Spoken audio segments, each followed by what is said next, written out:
Bismillahirrahmanirrahim. Assalamualaikum warahmatullahi wabarakatuh. Alhamdulillah wassalatu wassalamu ala rasulillah amma ba'd.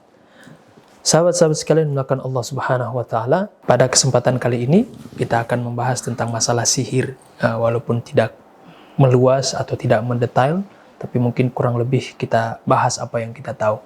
Jadi sahabat sekalian dimulakan Allah subhanahu wa ta'ala, sihir ini itu berbeda dengan karomah. Ya. Kalau karomah itu tidak butuh dipelajari. Tidak ada kaidah-kaidah yang harus kita jalani sebagai proses untuk mendapatkan karomah. Nggak ada.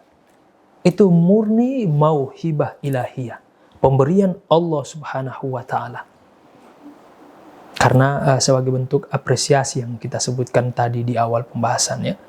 Sebagai bentuk apresiasi Allah kepada hamba-hamba khusus ini. Karena mereka telah cinta kepada Allah. Ikhlas beribadah kepada Allah karena taat kepada Allah. Berbeda dengan sihir. Sihir ini dia kalau mau dilihat secara fisik, secara lahiriah, itu berkaitan dengan kemampuan di luar batas manusia juga. Khariqul ada. Tetapi dia, prosesnya itu bisa dipelajari. Dia ada kaidah-kaidah. Ya. Sehingga orang, kalau dia pelajari itu, dia bisa sakti. Dia bisa kemudian menjadi seorang sahir, penyihir, ahli sihir. Dan itu sudah ada dari zaman dulu.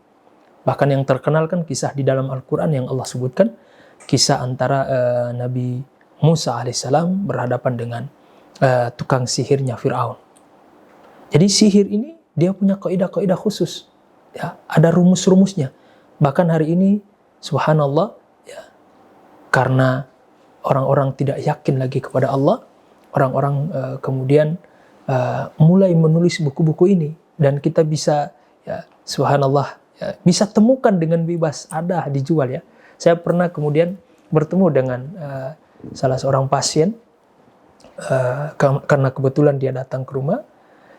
Jadi dia cerita tentang perihal kondisi dia. Dan yang terakhir, ya ajib, dia punya buku sihir. Saya sampai kemudian minta dibawakan buku itu biar kita bakar nantinya ya, supaya setannya nggak kembali lagi suruh dia belajar sihir itu. Ya, jadi setelah kita bersihkan dia, cabut jin-jinnya, karena memang orang ini bekas dukun, dan sihir-sihir itu dipelajari sama dia. Maka kita minta buku itu ya, nanti dikasih kita, karena dia sudah bertobat, dia minta ampun kepada Allah, maka kita bilang bawa buku itu biar nanti kita bakar. Ala kulli hal sahabat sekalian, jadi inilah mungkin perbedaan yang paling mencolok ya, antara karomah dengan sihir. Kalau karomah itu murni pemberian Allah, murni mauhibah hadiah dari Allah subhanahu wa ta'ala. Adapun sihir itu bukan pemberian Allah ya, tetapi itu pemberian syaitan, iblis ya.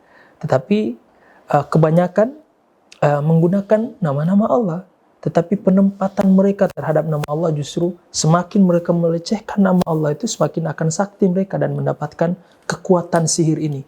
Dan kita pernah kemudian dulu waktu di Madinah itu pernah ketemu buku yang disita oleh salah satu yayasan di sana yang bergerak di bidang amar ma'ruf nahi munkar.